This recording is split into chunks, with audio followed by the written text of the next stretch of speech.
Now we have ridden the Wildlife Explorer train up to Rafiki's Planet Watch, and we are fixing to do the animation experience up here at Rafiki's Planet Watch. Look at this guy behind me. Who does he think he is? This is quickly become one of our favorite things to do when we're in Animal Kingdom, just because it's unique and it's kind of hidden back here in Rafiki's Planet Watch. So you have to take about a 5-minute train ride back here. And then there's a little affection section where it's like a petting zoo. There's some goats and sheep and different animals that you can pet and touch. And then there's all kinds of other animal exhibits in here. But then they have an actual animator that will walk you step by step on how to draw a character. So today that's what we're going to do. We have about 25 minutes before this starts. So we're in the air conditioning, just kind of hanging out, going to get a good seat so we can show you guys this experience. All right, we'll see you in a minute.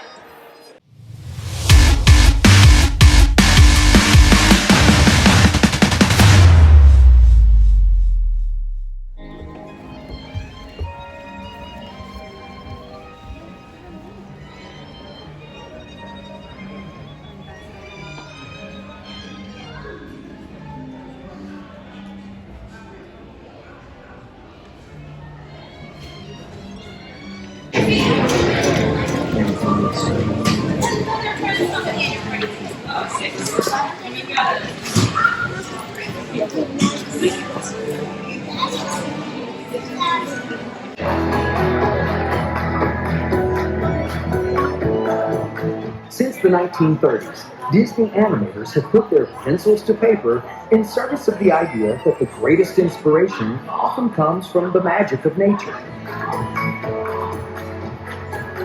Walt Disney himself understood the importance of spending time around animals, studying their behavior and personalities in order to create realistic characters and dynamic storylines.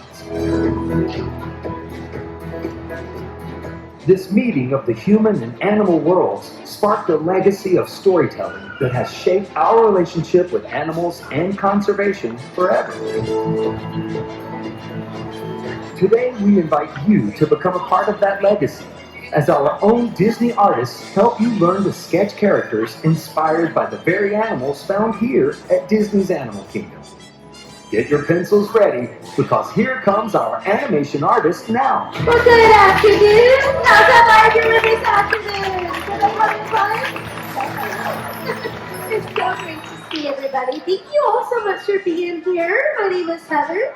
We're going to be drawing Pumbaa together today. I don't think he needs any introductions, but if he does, let me know. He is from The Lion King. By the way, we are going back to the 1994 version of The Lion King. That's the 2019 version. So, woo, right? Yay! You're drawing that one later, right? Yeah, this is easier. So before we get started, I just like to make sure we have materials. We got paper, we got pencil, and we got clipboards, right? Clipboards are received, paper and pencil as you came in. If you're missing anything, let us know. If you have any crayons and colors, you can know some of the young artists have those. Alright, we do provide those. Just raise your hand really high in the air. I got friends and fellow artists around the room, and we'll be able to come out there to you if you need anything. Of course, when we exit today, we're all going to be exiting out to the right-hand side of the theater, so kind of help you guys out as we exit. And let's go right into it. Let's have a little bit of fun. Just enjoy ourselves. You get a wonderful memory to take home with you and something to go in the refrigerators at home once you get done here. So that's what it's all about when you're drawing about 20 minutes together. So we want to kind of get inspired by maybe pigs around the park, because it's probably what we'll have. We'll have lots of pigs on the safari. We'll talk about some warthogs. And then we have some Animal Kingdom Lodge if you're staying there. We have some Red River hogs and Kuni pigs out front if you've been to the petting yard. So I'm going to go ahead and take you over here and see our inspiration. Woo!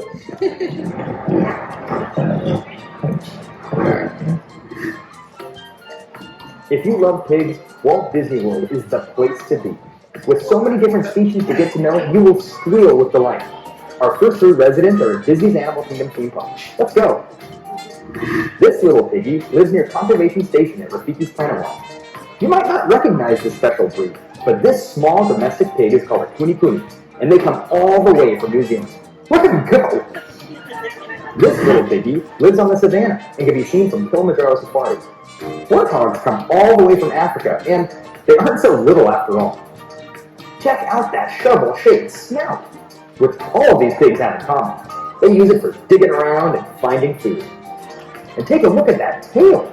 The warthog's tail is very animated. Look at it go. See how they throw their tails up when they're excited?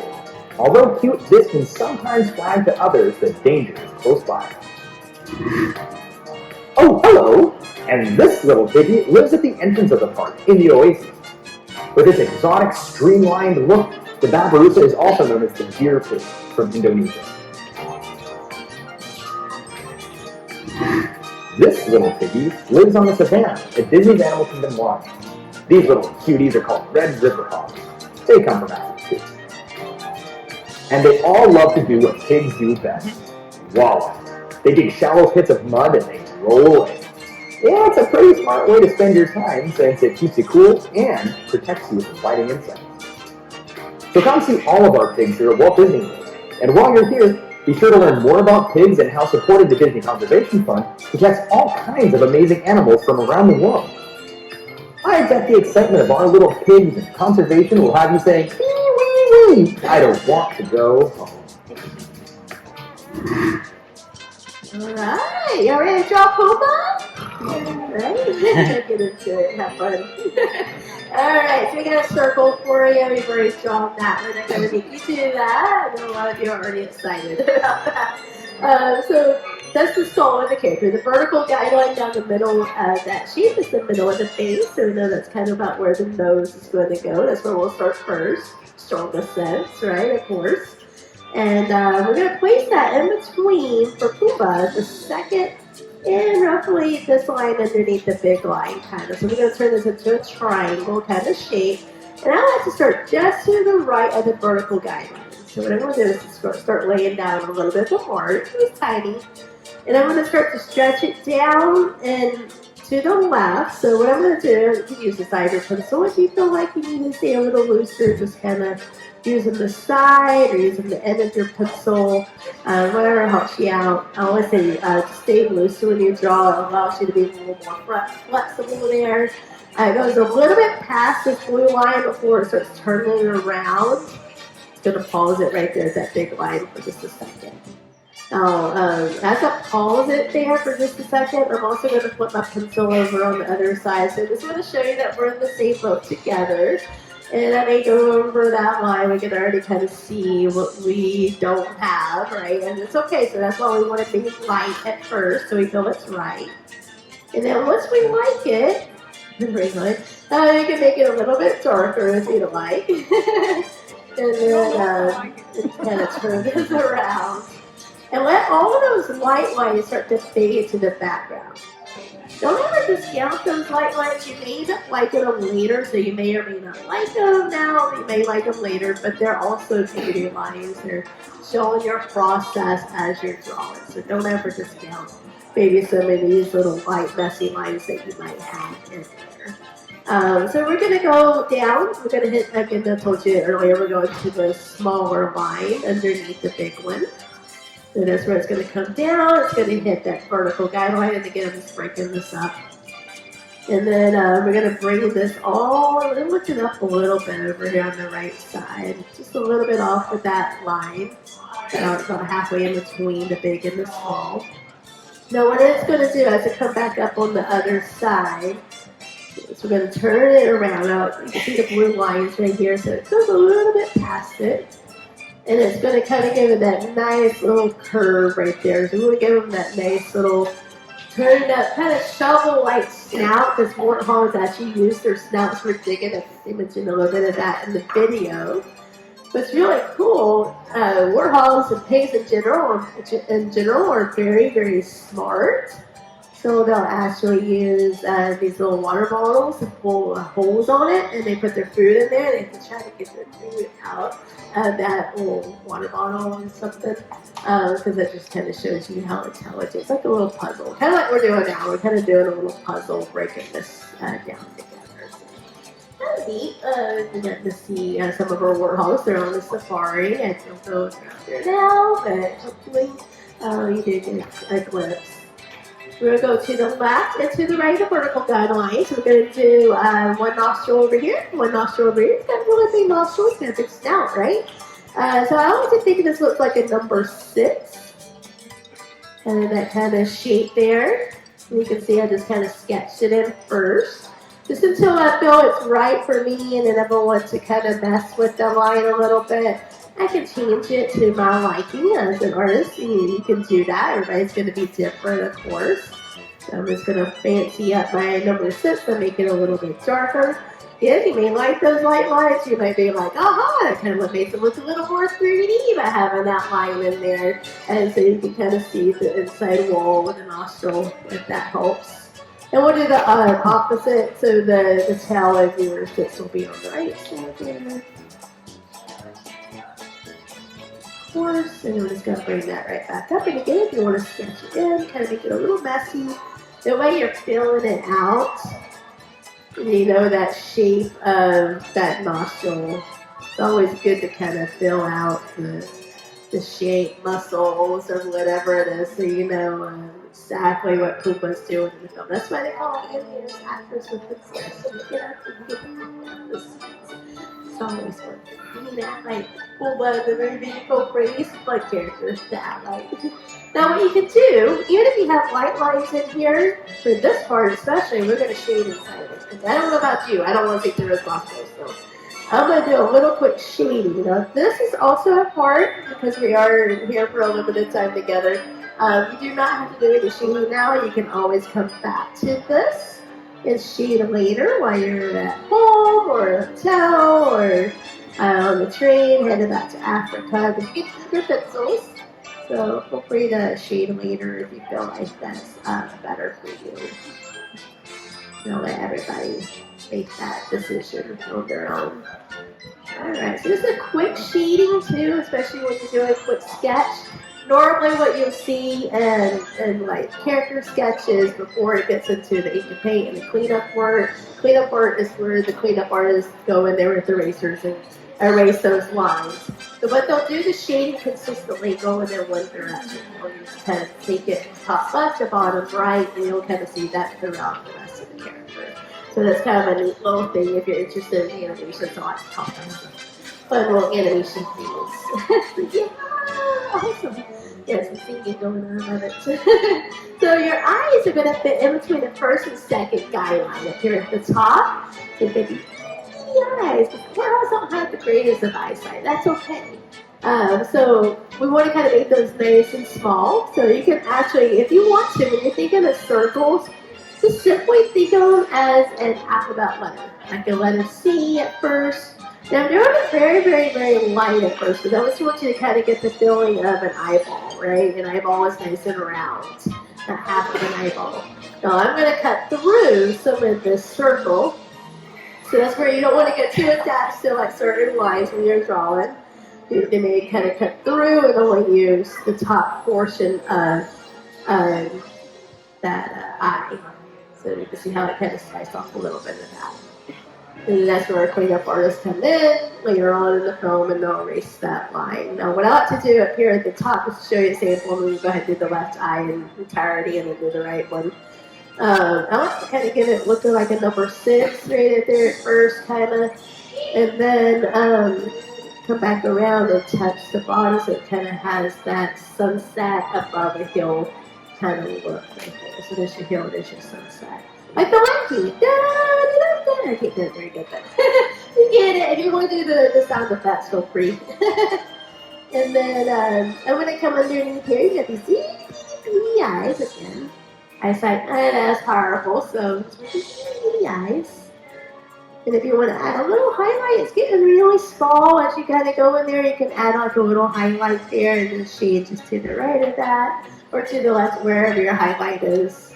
On yours, you could do that if you want. We're going to go ahead and add in over here on this side. I use the side of the circle. I use that first guideline and the second guideline again. It's going to draw in a full circle first. It is a smaller circle. Again, we're not making you do this big one. But as you can see, right now I'm using my shoulder to draw in a circle, big or small. And again, this makes it stay looser, makes it feel more comfortable when you draw in round shapes.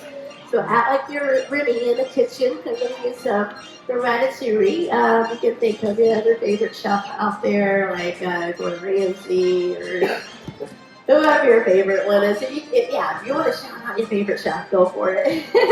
Out there, just make it fun. We all love food. So yeah, just go ahead and try it out and stir in something just around those edges. And you can see how much more comfortable that becomes. And then the circles, the more you do it, the better you get at it. And you're like professionals in no time. So I'm going to draw a little curve going again. Just going to cut through the shape just like I did on this side, but just the opposite way. And then again, just kind of the opposite side on this eye. I like to start kind of with the number 6 a little bit. And again, kind of bring this together. So you can see all the light lines kind of fade to the background. So we're focused on the dark lines, not so much the light lines, but they are just as beautiful, just as important. And then you got the pupils there that we want to add in there. And then we're going to go ahead and add a little bit of a highlight if you want to add in that highlight. You can just shade it in if you don't want to do that. Just go ahead and throw that in. Right there. We'll go ahead and add in a little wrinkle above his eye. Just a little tiny wrinkle up above the eye.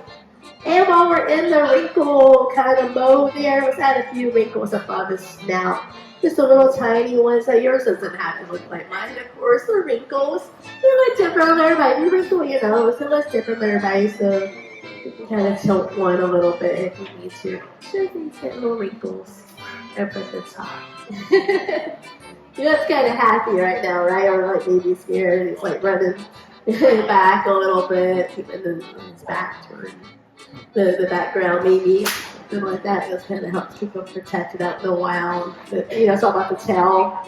It's kind of an alert with them. So let's go ahead. How are we doing so far?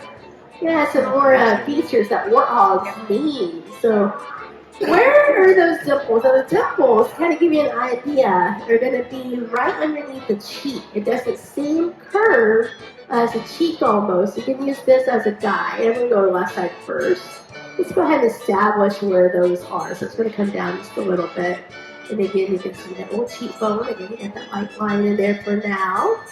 Same thing, start in the corner, but tilt it down just so it kind of looks like it's kind of pinching up that cheek a little bit. So you want that little muscle there. Like somebody came up to you and pinched your cheeks, right? There's those muscles. So there's going to be his.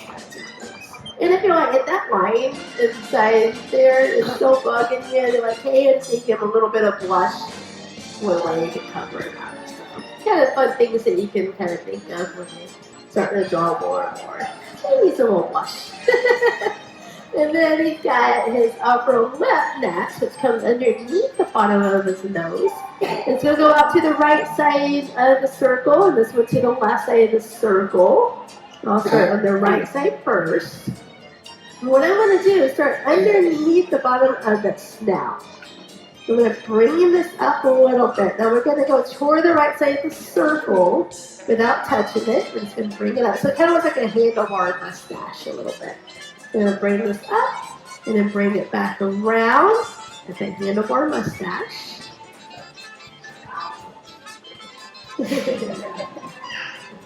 Yeah, kind of like that, maybe like a mustache. And then the upper lip over here on this side, I'm going to come underneath the bottom of the snout. So this looks like it kind of slides up underneath there. And I'm going to bring it up toward the side of the circle. Again, not touching it, so it's going to swing up and then around. And it's going to be his little upper lip that he's got. Now, your dimple on the left side is just going to come straight down and hit the upper lip like a J.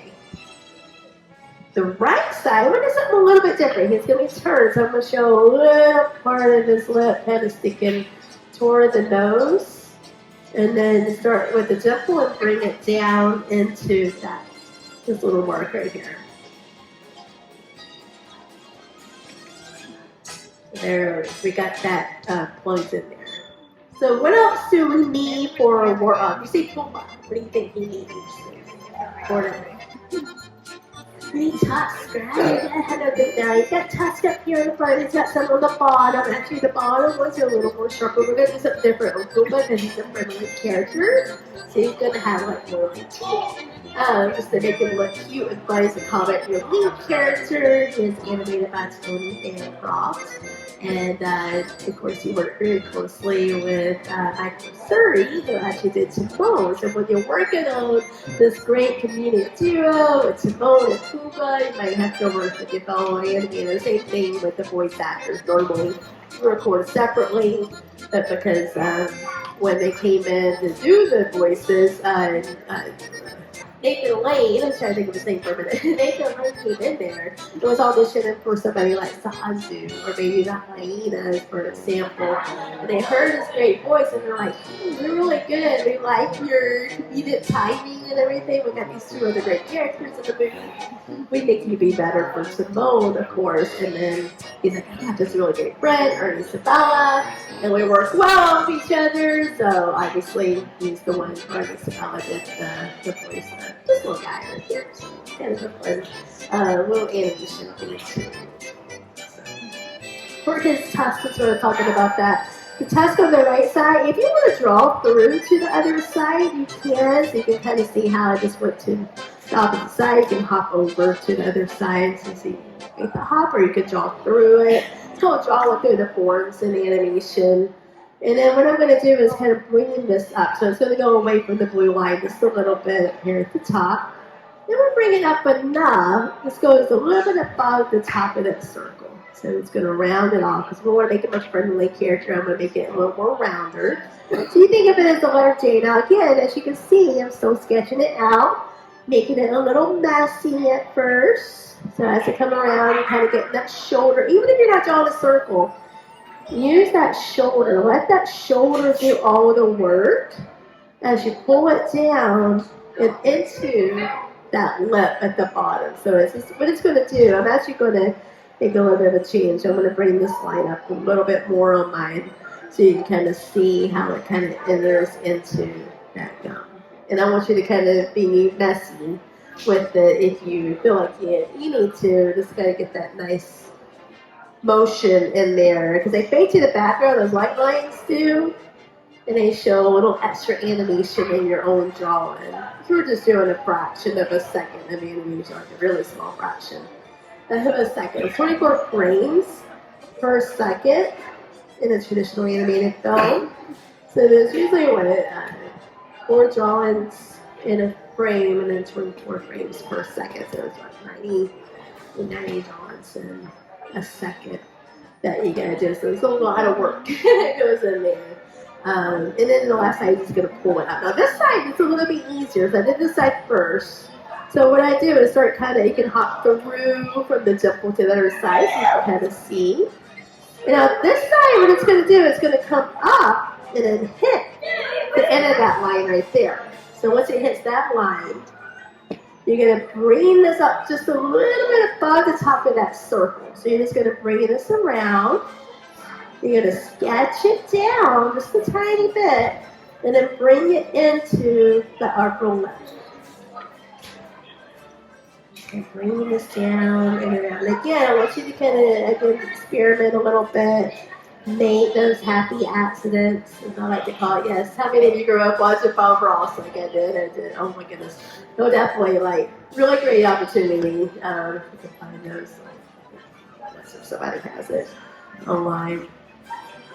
Just kind of learn through that, and say, just go in there, just paint. And enjoy that process that you're drawing. And he even says, too, that everybody has the ability to draw. It's just what you do with it afterwards. It depends on how much you carry it forward after that and keep drawing every day and drawing from the line. And you can be overall time. So let's go ahead and show a little more emotion. So we already see a lot of emotion. This cool guy, right? But then you have those eyebrows, right? So we want to make them happy.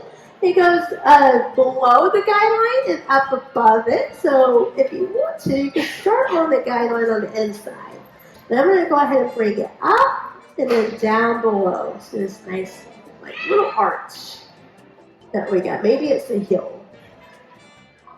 Slide down the hill. And if you need to throw in a little bit of fun with it, just start on the blue line, bring it up, just a little bit above it, and then come down again. You slide down the hill and go if you need to. So again, you can see a little more emotion there. So he was already animated already. Now the top of his head, this part right here between the eyebrows, top of that circle. Oh, you're doing right there. And just tracing over the top of his head. So we got that covered, right? And that's something you can also hold back to later on if you want to work on that part at home. So again, he is a warthog. So we think we might need some warts, right? Yeah. So these are little cushions on the side of the head. I like to think of kind of like shoulder pads a football player wears, right? You need those shoulder pads kind of help cushion if you fall or something. That kind of also helps kind of soften the bone in there, because warthogs are always kind of get their heads together and everything when they might get hurt. So they need those little warthogs to kind of help protect their heads a little bit. So I guess kind of similar to the shoulder pads. So I know football season's upon us right now. So feel free to shout out your favorite football team if you want. Make it fun. What is it? Good Cowboys! Oh, there you go. And comments, and then we got a professional too. So basically on the left side, as it come down, again, you can shoulder pads if you want to. Then we're going to bring this down and into that circle. It gives it a nice little cushion. Then the right side, I'm going to go a little bit above that guideline. We're going to bring it down to just underneath the blue line on this side. So it angles a little bit first. And then we're going to bring it right back in. So now we have those famous warts that a warthog will have.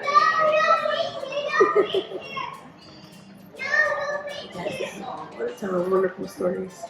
Alright, so up there at the top, let's go ahead and add in his ears. So his ears are bringing out just a little bit at the top of my paper there for you. I'm going to go with the right side first. So what I'm going to do is start just to the right. It's the middle of the eyebrows right there. Just to the right of that. So I'm going to stretch it up to go a little bit above that blue line. And what it's going to do is kind of fall over, right? We want to kind of have that little flexible part of the ear just kind of falls over. A lot of animals will have the ears be a little more floppy, right? I'm going to bring this around. And then what we do is kind of turn it right back in. So we're going the opposite direction. And I'm going to bring it right back down to kind of where we left off on the right side of the eyebrow. So it's going to bring it down and bring it right back in. It kind of looks like a little boomerang too. So everybody knows a boomerang. Don't worry, I'll come back to you. And then we're going to go ahead and draw a line between here and there. And add in the inside of his ear. So once you get that in there, it kind of looks like a D on the side, or a taco shell maybe.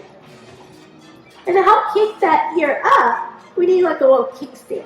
Just a little tiny kickstand right there. Now on the left side, it's going to fall up. Which is kind of sounds funny, right? Not really fall anywhere, it's just going to stand straight up.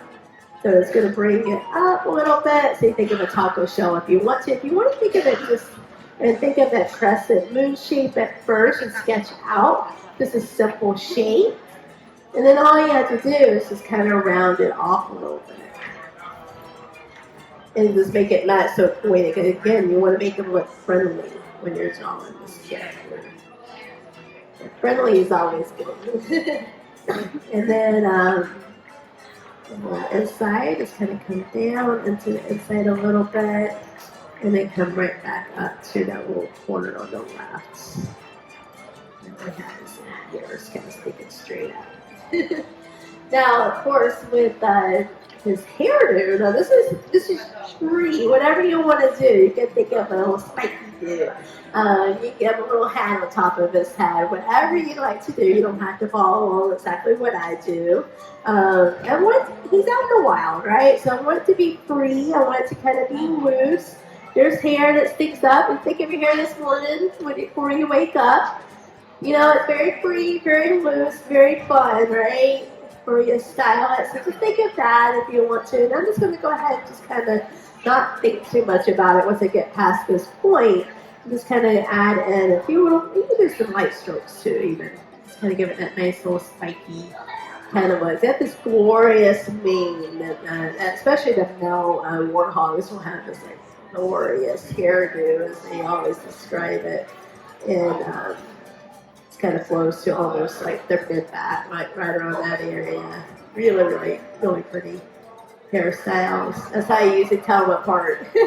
Is by their little hairstyles. But on the safari, we do have 3 female warthogs out there. And actually, under Eloise and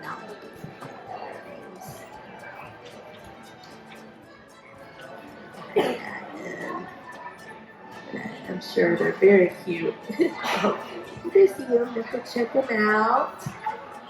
And right now, it kind of looks like he has that wonderful like hat that you buy in the merchandise shops, right? Top of your head. This gives anybody a creative opportunity. Put your face right there at the bottom, right underneath the snout. Feel free to do that if you like. But I'm actually going to continue on and add in his mouth. So I just start just to the left between his nose and that tusk. Bring it down like a little bowl. As we know, our warthogs. And bring this up on the right side. And then bring it, just slide it right in, kind of where the upper lip and the tusk kind of meets. It kind of brings it right on up. You want to be able to taste those wonderful agriculture products that they will eat, vegetables, and they're getting into the farmlands and everything because they're enjoying it, so they're hungry.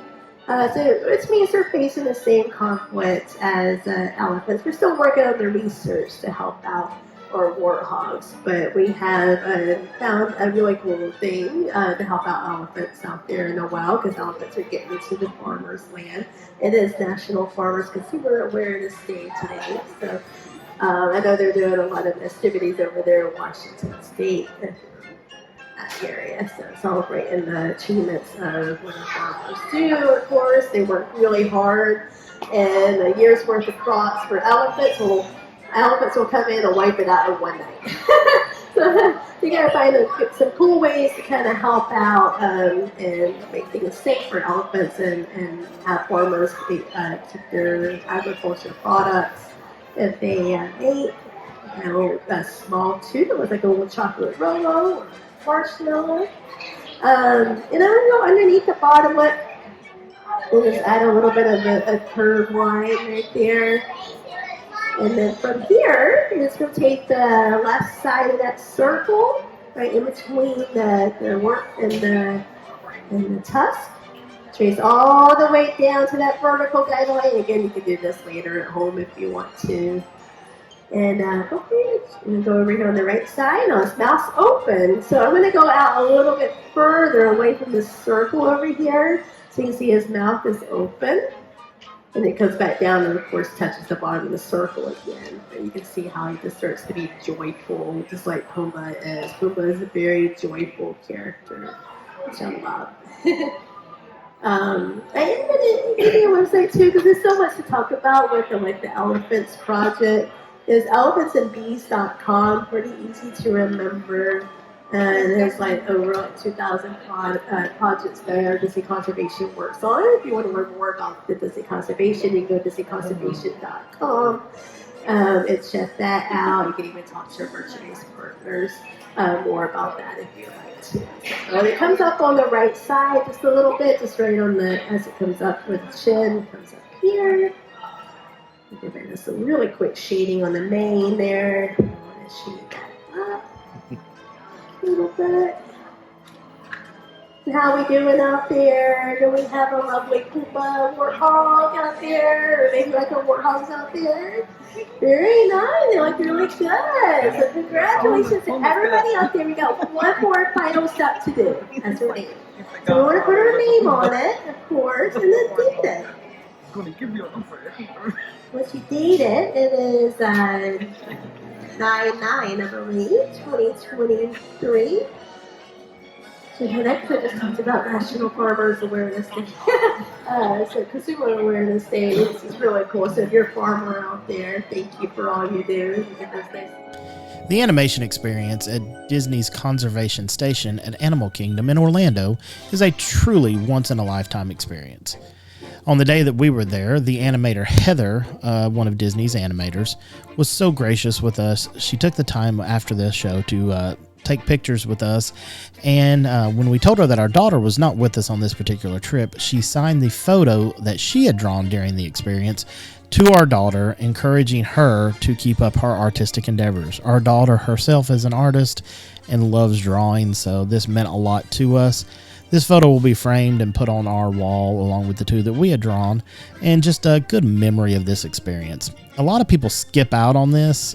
Don't. It's this is truly what Disney is about making memories that last a lifetime.